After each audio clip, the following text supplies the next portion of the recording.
मेरा नाम सेवाराम भोत है और मैं नगर पालिका कर्मचारी संघ हरियाणा का राज्य उप प्रधान हूँ। जो आज का हमारा ये भूख हड़ताल का प्रोग्राम किया जा रहा है, ये सुबह 8 बजे से लेकर शाम को 5 बजे तक का है और ये नगर पालिका कर्मचारी संघ हरियाणा प्रदेश के आह्वान पर पूरे हरियाणा प्रदेश की सभी नगर निगमों, पालिकाओं एवं परिषदों में किया जा रहा है। जो आज का हमारा ये प्रोग्राम जो चलाने का वो बन रहा है, वो यही है कि सरकार निगमों, परिषदों, पालिकाओं में कार्यरत सभी प्रकार के कर्मचारियों की अनदेखी कर रही है, जिस कारण से सभी प्रकार के कर्मचारियों में रोष है और उसके आधार पर आज हम भूख हड़ताल करने पर मजबूर हुए हैं। क्योंकि जो है लगभग 24 नवंबर 2024 को माननीय मुख्यमंत्री जी और हमारे ही अपने समाज के मंत्री कृष्ण बेदी जी, उनके द्वारा एक वाल्मीकि महाराज जी के प्रकट दिवस मनाया गया और उसके अंदर बाकायदा मंच से माननीय मुख्यमंत्री जी द्वारा एक घोषणा की गई कि आज सभी सफाई कर्मचारियों का वेतन 27,000 रुपये किया जाएगा। मगर हम पूछना चाहते हैं, किया जाएगा कब किया जाएगा? क्योंकि लगभग 6-7 महीने हो गए, आज तक कोई इसकी चिट्ठी पत्री जारी नहीं की गई, जिस कारण से प्रदेश भर के कर्मचारियों में रोष है। और इसी के साथ साथ आज तक 11 साल लगभग भाजपा सरकार को हो गई। ग्रुप डी की भर्ती 18,000 कर्मचारियों की हुई, परंतु एक भी सफाई का कर्मचारी पक्की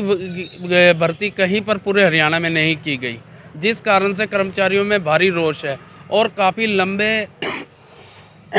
अरसे से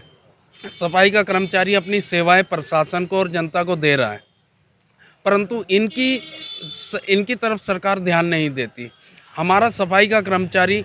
60 वर्ष की उम्र हो जाती है तो खाली हाथ अपने घर जाने को मजबूर होता है। तो इसके अंदर संघ का यही है कि मांग है कि जब जो कर्मचारी से प्रशासन की और सरकार को इतनी सेवा दे रहा है, अपनी एक मतलब कि उम्र सेवा में दे रहा है, तो उसके लिए कम से कम जब कच्चा कर्मचारी रिटायर्ड हो तो उसको 10 लाख रुपए सरकार दे प्लस ग्रेजुएटी का लाभ दे। और अगर किसी कच्चे कर्मचारी की मृत्यु हो जाती है तो उस कच्चे कर्मचारी को भी एक्स ग्रेसिया पॉलिसी के में लाकर उसके आश्रित को भी वो नौकरी दी जाए, क्योंकि कर्मचारी की मृत्यु के बाद उसके परिवार के हालात जो हैं वो बद से बदतर हो जाते हैं और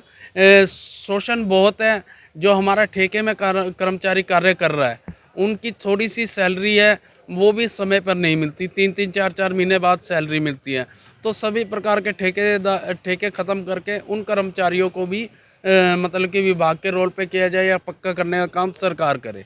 और जो हरियाणा रोजगार कौशल निगम में हमारा चाहे फायर का कर्मचारी है, चाहे माली, बेलदार, क्लरिकल स्टाफ जो भी है, तो सरकार उनको निकालने का काम ना करे, उन्हीं को जिस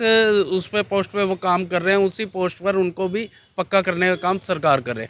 अन्यथा नगर पालिका कर्मचारी संघ हरियाणा दोबारा से मजबूती से आंदोलन चलाएगा और जिसकी सारी जिम्मेवारी हरियाणा सरकार की होगी। और इसी के साथ साथ जो राष्ट्रीय लेवल पर 20 मई को हड़ताल का आह्वान था, वो सभी ट्रेड यूनियनों ने मंथन करके इन हालातों को देखते हुए, क्योंकि हम भी कहीं ना कहीं देश का मतलब देश में रहते हैं, देश का एक हिस्सा है, तो हम यही सरकार से अपील करते हैं कि जल्द से जल्द सभी मांगों का समाधान करें।